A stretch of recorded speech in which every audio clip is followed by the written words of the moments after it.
Bonjour à tous, j'espère que vous allez bien. Alors vous reconnaissez peut-être, je me suis rendu pour la deuxième fois aux entreprises Jams. On avait réalisé l'année dernière une première vidéo, un premier épisode sur l'entreprise, la concession. L'idée du projet, c'était de pouvoir montrer différents métiers de la concession Jams. Alors vous qui êtes peut-être du Pas-de-Calais ou du moins dans le Nord, vous connaissez peut-être l'entreprise. Ils sont spécialisés dans tout ce qui est matériel d'irrigation et bien sûr aussi du matériel agricole, pulvé notamment Berthoud. Je vois ici du matériel Sulky aussi et tout ce qui est matériel de conditionnement et de lavage de légumes de la marque Michalak. L'idée de ce projet, c'était de pouvoir montrer les différentes marques mais aussi installations. Aujourd'hui dans ce deuxième épisode, on va donc aller voir je pense des installations d'irrigation, mais pour ça on va aller voir Nicolas et Antoine qui m'attendent je pense à l'intérieur et puis ensuite présentation je dirais des différentes machines, installations etc. Je pense que ça va être très intéressant donc n'hésitez pas à vous abonner et à partager la vidéo si ça vous intéresse. Moi en tout cas je pense qu'on va passer une bonne journée. Allez c'est parti.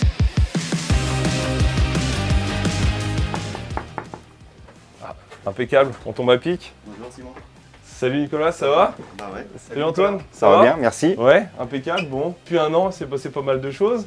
Bah oui, et puis on a eu de beaux retours sur la vidéo qui a été tournée à l'époque. Ouais, bon bah impeccable, c'était la présentation. Bah ouais. Une belle vidéo et encore une belle aujourd'hui je pense. Ouais, alors c'est quoi le programme d'aujourd'hui? Alors aujourd'hui on va surtout parler irrigation. C'est essentiellement le thème de la journée pour voir tous les aspects que Jams explore dans l'irrigation et on va aller beaucoup sur le terrain. Bon bah impeccable. Voilà. J'imagine la journée est bien chargée. La journée est bien chargée donc on y va Simon. C'est parti, let's go.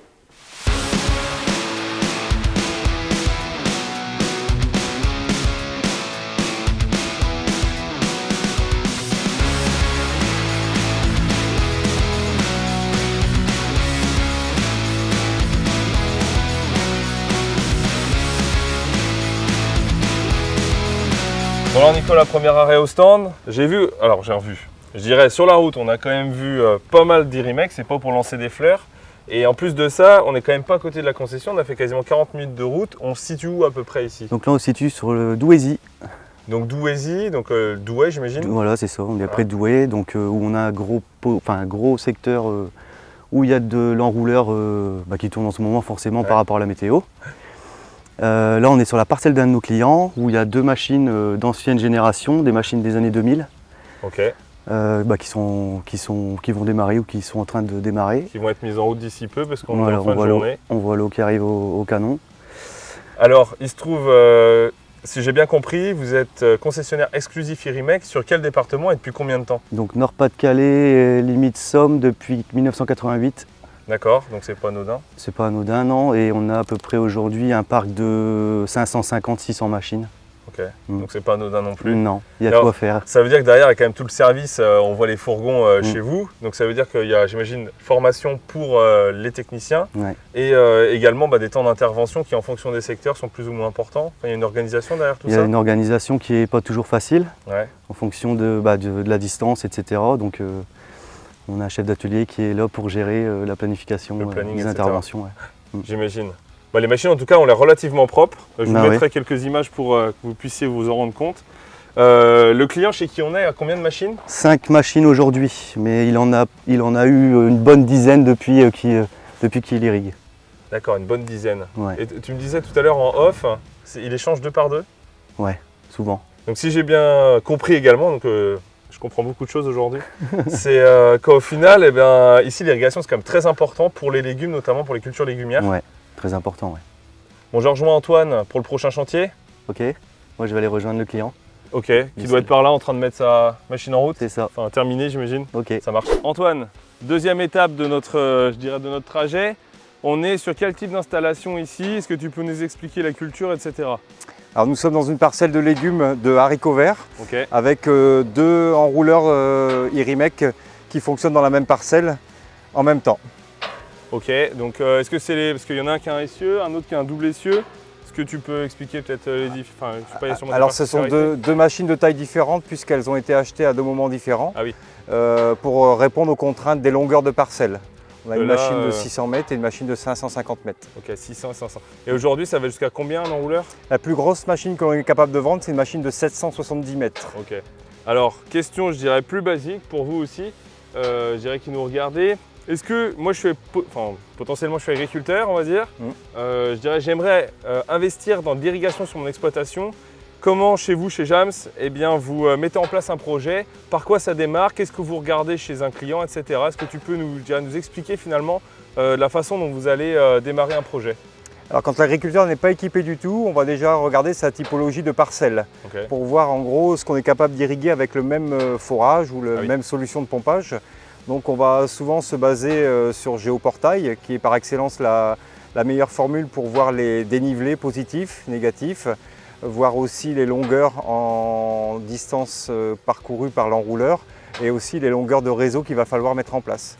Donc ça c'est la première étape, on fait des dessins, des plans et on va après chiffrer l'ensemble de A à Z, du réseau, de surface ou enterré et l'enrouleur et aussi la manière de pomper. Ça peut être du pompage de forage ou de pompage de surface pour pomper dans les cours d'eau. La solution mobile, ça permet déjà de pomper dans le cours d'eau qui correspond à la manière la plus proche de la parcelle et aussi parfois de manière groupée. Alors tu m'expliquais également, il y a plusieurs méthodes de pompe, plusieurs types de pompes. Oui.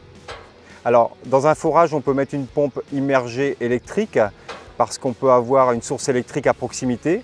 Et de toute façon, quand on n'en a pas, on met un groupe électrogène qui amènera la même source d'électricité. Et puis la deuxième manière dans un forage d'animer une pompe, c'est de l'animer par un moteur thermique diesel, quand on n'a pas la source électrique, avec un renvoi d'angle qui va animer le mouvement dans le fond du forage. Et on a la même pompe dans le fond du forage. Et alors, je pense qu'aujourd'hui, la partie énergie, consommation d'énergie, notamment pour l'irrigation, c'est quelque chose qui doit être regardé chez vos clients. Est-ce que vous avez une solution qui permet peut-être, de gérer, de limiter la consommation d'énergie pour l'irrigation? Alors c'est encore plus vrai en 2022. L'économie d'énergie, c'est vraiment une chose importante en irrigation. On y regarde de près. En moteur thermique, c'est le régime du moteur qui va faire qu'on va accélérer plus ou moins, donc on va consommer plus ou moins. Mais en électrique, maintenant, il y a une solution, c'est le variateur de fréquence. Si j'ai besoin d'une grosse pression, je vais mettre ma pompe avec une fréquence élevée, sachant que le maximum est 50 Hz. Si j'ai besoin d'une plus faible pression, je consomme moins d'énergie parce que je vais baisser en fait ma fréquence. C'est un petit peu comme l'halogène dans le salon. Si j'ai besoin d'une grosse luminosité, je vais mettre mon halogène au maximum. Par contre, si je veux une ambiance tamisée, je peux baisser la luminosité. C'est exactement la même chose. Alors aujourd'hui, donc ça je dirais pour la partie pompage. Et ensuite, il y a la partie enrouleur. Ça va de quoi à quoi? C'est-à-dire que ça va d'un maraîcher jusqu'à, ou peut-être un stade municipal, jusqu'à un agriculteur qui a 750 mètres de long. Alors on a une particularité chez Jams, c'est qu'on balaye la gamme de A à Z au niveau de la taille des enrouleurs. On vend du petit enrouleur de 150 mètres jusqu'au plus gros, 770 mètres comme je disais tout à l'heure. On a les maraîchers, on a aussi les villes, les communes, les stades de foot. On a donc le maraîcher, le producteur légumier qui n'a pas forcément des longues parcelles. Et puis on a, comme ici dans la région, des très grandes parcelles qui demandent d'avoir les plus gros enrouleurs possibles. Donc on est un des rares distributeurs de la marque, ils nous le disent souvent, où on vend tous les modèles. Et en plus, depuis plus de 30 ans, comme a dit Nicolas. Depuis plus de 30 ans aujourd'hui. Donc c'est vraiment, c'est plus qu'un partenaire, il y a des relations humaines qui se sont tissées entre Erimec et nous. J'imagine. Alors il existe plusieurs manières d'acheminer l'eau, soit ce qu'on appelle un réseau de surface, ça peut être des tuyaux souples, qu'on appelle plus vulgairement des tuyaux pompiers. Ça peut être des tubes aluminium, mais aussi quand le parcellaire s'y prête, on enterre de plus en plus des tuyaux. Donc c'est ce qu'on appelle un réseau enterré. Donc c'est du tube PVC qu'on emboîte et que l'on met au fur et à mesure avec des remontées qui sortent du sol pour venir brancher l'enrouleur dessus. D'accord. Alors ça, le réseau PVC ne convient pas à toutes les typologies de terre. De temps en temps, on est parfois obligé de traverser des chemins comme ici, des chemins pavés, des petites routes. Là, on passe par un tube polyéthylène, électro-soudable, comme il se fait un petit peu en gaz. C'est-à-dire que là, on a une manière d'acheminer l'eau par des courbes ou des solutions plus complexes et c'est beaucoup plus solide et rigide dans le temps que le PVC. Alors, tout à l'heure à la concession, j'avais vu aussi, c'est Anthony qui me montrait une des photos avec, lorsque vous traversez une route, des montages aussi qui permettent temporairement du moins, de pouvoir passer… Voilà, il y a aussi la solution de passer une canalisation de surface pour que les voitures ou les tracteurs puissent passer dessus. Ça, c'est des solutions qu'on fabrique aussi. Il y a une chose qu'on n'a pas vue non plus, Simon, et on va aller la voir après. C'est une solution mobile qu'on distribue depuis 5 ans. Quand l'agriculteur a plusieurs forages, mais qu'il ne veut pas forcément investir dans une pompe pour chaque forage, à ce moment-là, on voit une remorque avec un groupe électrogène et la pompe qui est sur la remorque. Donc on va descendre la pompe dans le forage qu'on souhaite utiliser. Donc ça veut dire que solution mobile. On peut avoir plusieurs forages sur la ferme, oui. Et en fait on déplace la pompe au fur et à mesure. Voilà, en fonction de l'assolement, parce que parfois on a des champs qui ne sont pas irrigués tous les ans, surtout dans la culture de légumes. On a un assolement, une rotation qui fait qu'on revient tous les 5 ou 7 ans. Voilà, exemple la pomme de terre. Exemple la pomme de terre. Donc là il faut une solution mobile et on va aller la voir après. Ok. Est-ce que tu m'avais dit on allait voir Alexis aussi, de mémoire? Alors on va aller voir Alexis en fait qui prend la suite de son papa tout doucement et qui irrigue des pommes de terre, de l'oignon et de la fève. Et qui a 3 enrouleurs. Oui. Et donc il va nous expliquer comment ça se passe. Voilà, et qui s'occupe très bien de ses machines. Ça marche.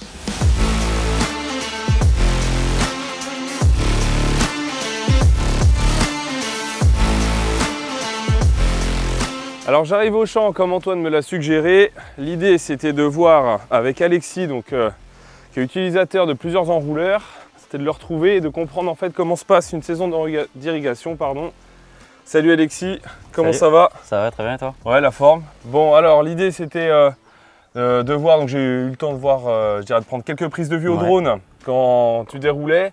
Comment se passe une saison d'irrigation chez vous? Je vois que vous êtes dans les pommes de terre. Ouais. Est-ce que tu peux nous en dire plus là-dessus? Bah, nous, on irrigue surtout nos pommes de terre, nos choux-fleurs et tout ce qui est fèves. Et aussi arroser avant de faire le sol, travailler le sol, quoi. Ah ok, donc vous arrosez, je dirais peut-être au printemps? Ouais, bah, alors on va démarrer une saison souvent vers la fin mars. Ok. Puis on peut finir, si le temps est chaud comme ça, septembre. Jusqu'à septembre. Ouais. Parce que chez vous, donc, en termes de proportion, ça représente combien à peu près les pommes de terre par rapport aux choux-fleurs ou, Bah, alors les pommes de terre, on n'en a pas énormément, on a 40 hectares, donc c'est pas beaucoup d'irrigation. D'accord. Par contre, les choux-fleurs, on est à 60 hectares. Et du coup, ça demande plus d'irrigation, mais moins intensif. Par exemple, on va mettre du 18-20 mm, alors qu'en pomme de terre, on est à 30 mm. On va passer moins souvent. Alors que pomme de terre, chou-fleur, ce serait plus régulier, quoi. Ok, d'accord. Et concrètement, parce que je dirais certains qui nous regardent, qui ne sont pas forcément de l'agricole, peuvent dire bah, l'irrigation, attention, on puise dans les réserves en eau, etc. Sauf que concrètement, aujourd'hui, c'est je dirais à la fois économique, j'imagine, pour vous, mais c'est aussi, c'est une sécurité, j'imagine. Et en termes de proportion, finalement, c'est pas exceptionnel puisque vous… Bah, c'est vrai que c'est pas exceptionnel. Et puis surtout que si, par exemple, ça va pas dans les nappes ou autre chose, eh ben, on aura des restrictions qui vont faire qu'au final, ça va se lisser sur plusieurs années. Ou alors une année comme l'année passée où on n'irrigue pas beaucoup, bah, les nappes remontent et au final, sur 5 années, ça va se lisser, quoi. Alexis, je voulais aussi te poser une question. C'était depuis combien de temps finalement vous irriguez sur l'exploitation? Alors c'est plus vieux que moi. Moi j'ai 24 ans là. Ok. Et mon père a commencé 10 ans avant moi, donc en 1988. Ok. Donc ça fait 34 ans pour l'instant. Alors 34 ans avec les entreprises Jams ou pas? Oui, avec les entreprises Jams. En fait, il a commencé avec 1 hectare. Ok. Donc il n'y avait pas grand chose. Et il s'est développé un petit peu petit à petit en faisant de la petite irrigation. Et cette irrigation-là lui a permis d'avoir des meilleurs rendements et du coup de carrément exploser par la suite. De trouver des débouchés, j'imagine, etc. C'est ça. Mais de se dire que l'irrigation, c'était le côté où il fallait investir. D'accord. Ça vous a permis, j'imagine, de sécuriser, etc. Enfin, je compare ça un peu à l'exploitation de mes parents où on fait de la pomme et toute la partie pomme de table, on a de l'irrigation aussi et ça permet de sécuriser le rendement pour être sûr d'avoir de… Puis même, à la base, c'était pour sécuriser le rendement, mais maintenant, de nos jours, par exemple, là, cette année, si on n'arrose pas les champs avant de planter, on ne peut pas planter. Alors ça veut dire que concrètement, parce que c'était ma prochaine question, si tu n'irrigues pas, il se passe quoi? Alors là, si j'irrigue pas, je plante pas, ou alors j'attends qu'il pleut, mais bon, pas tant longtemps. Alors que ce soit pomme de terre ou les choux? Alors pomme de terre, non, pomme de terre, ça va, les terres sont assez bonnes quand on plante. C'est plus pour la suite, les pommes de terre ça reste du rendement, je pense. Par contre c'est par exemple pour les choux-fleurs et pour les choux, les terres sont tellement sèches qu'on ne peut pas planter, c'est pas possible, la motte ne se développe pas. Et ensuite, le chou-fleur ne pousse pas, ça fait des mauvais choux-fleurs, c'est pas super. C'est pas vendable quoi. Voilà. Nous, ce qu'on veut, on va chercher, c'est des belles feuilles, une belle pomme, et ça, on l'a grâce à l'irrigation. Ok. Donc ça, je vais en filmer. Je vais vous mettre quelques images pour vous montrer à quoi ressemblent des beaux choux-fleurs justement. Alors chou-fleur ou chou-pomme, non? Alors on fait des choux-fleurs, choux blancs, choux rouges. D'accord, ok. Puis après, on a aussi les fèves. Et ça, les fèves, pareil, on est obligé d'arroser avant, après et pendant. En ce qui concerne plutôt chez Jams, vous avez combien d'enrouleurs? Alors là, chez James, on a 3 enrouleurs à nous, à notre ferme, 2 motopompes et une pompe électrique. Ok. Et on a aussi qu'on utilise 2 enrouleurs en Cuma, donc toujours Irimec chez James. Ok. Et voilà, donc des fois on tourne à 5 enrouleurs, c'est rare, mais quand vraiment des fois 5 enrouleurs. Donc j'imagine que c'est beaucoup de boulot entre le déroulé, etc. Oui, ben là par exemple, bon là je suis allé un petit peu vite pour celui-ci, mais sinon il faut compter pour un bon enrouleur bien fait 1h30 sans problème. Donc s'il y a des problèmes, ça peut aller bien plus loin. Et après, 1h30 par enrouleur, il faut multiplier ça par le nombre d'enrouleurs qu'il y a. J'imagine. Et puis aussi être disponible pour, s'il s'arrête, par exemple, la pompe nous envoie un message et on doit retourner là-bas pour le remettre en route. Parce que grâce avec les enrouleurs que vous avez une surveillance finalement, vous pouvez voir quand est-ce qu'ils s'arrêtent, où est-ce qu'ils en sont, etc. C'est ça. Et ben en fait, sur le Dosidis, il est relié à mon portable, donc là-bas je peux programmer mon portable. Il va m'envoyer un message pour me dire que le cycle est démarré avec succès, tout va bien. Et moi, de mon côté, je vais pouvoir lui envoyer un message qui s'appelle statut. Je lui envoie statut. Il m'envoie sa vitesse réelle, la vitesse programmée, l'heure d'arrivée, la pression et tout des trucs comme ça. Et ça te permet de voir Ça me permet de voir s'il va bien. Mais lui, personnellement, il va m'envoyer un message si ça va pas. Par exemple, si la pression baisse, chute d'un coup, il va s'arrêter. Donc il va fermer cette vanne qui est ici. L'eau va plus pouvoir arriver. Et lui va m'envoyer un message manque pression. Donc pression là, il faut que tu interviennes. C'est ça. Souvent ça c'est le plus fréquent. Après en signal d'erreur aussi on a changé la vitesse mécanique. Par exemple ton enrouleur doit aller à 30 m/h et il n'arrive pas à fixer cette vitesse. Lui par sécurité il va s'arrêter et il va t'envoyer un message changer la vitesse mécanique. Ok, donc ça pourrait correspondre notamment si tu n'as pas le bon débit ou la bonne pression dans le tuyau par exemple. C'est ça, ouais. Ok, donc en soi ce serait la motopompe, la pompe qui pourrait avoir un problème potentiellement. Ouais, ou alors par exemple ça m'est arrivé la semaine dernière, j'ai mis en route et l'enrouleur ne s'enroulait pas. Pourtant la pression arrivait et elle variait un petit peu. Et là il y a la turbine. Et en gros dans la turbine il y avait un rat. Le rat était rentré dedans. Ah oui, mauvaise surprise. Voilà. Et pour maîtriser à peu près un enrouleur, il faut combien de temps? Maîtriser parfaitement un enrouleur? Alors parfaitement, je sais pas, mais tu sais… Savoir le dérouler. Ouais, le déroulé, etc. Parce que ce que j'ai compris, c'est assez technique finalement. Alors le problème, c'est pas que… Enfin, c'est technique. C'est bien de savoir dérouler un enrouleur et c'est super, mais ce qui est le plus dur, c'est savoir le suivre. Donc quand il est en route, par exemple, s'il s'arrête, qu'on a une erreur, savoir directement analyser l'erreur et pas chercher plein de choses. C'est à force d'en faire. Donc, je pense qu'au bout d'1 an d'enrouleur, 1 an où on a fait vraiment des enrouleurs, et ben, on commence à connaître les problèmes. Mais là par exemple ça fait 3 ans que j'en fais et j'apprends encore des choses. Mais parfaitement un enrouleur, bien le savoir gérer en autonomie, 1 an. 1 an, ok. Donc si vous aussi vous souhaitez maîtriser des enrouleurs, vous savez qu'il va vous falloir à peu près 1 an. Après s'il y a d'autres personnes plus compétentes et tout, peut-être qu'ils y arriveront plus vite. Hein. Bon ça marche. Écoute, bonne saison à toi, merci en tout cas pour les explications. Et puis bon courage pour la suite. Merci. Allez, à plus. À plus.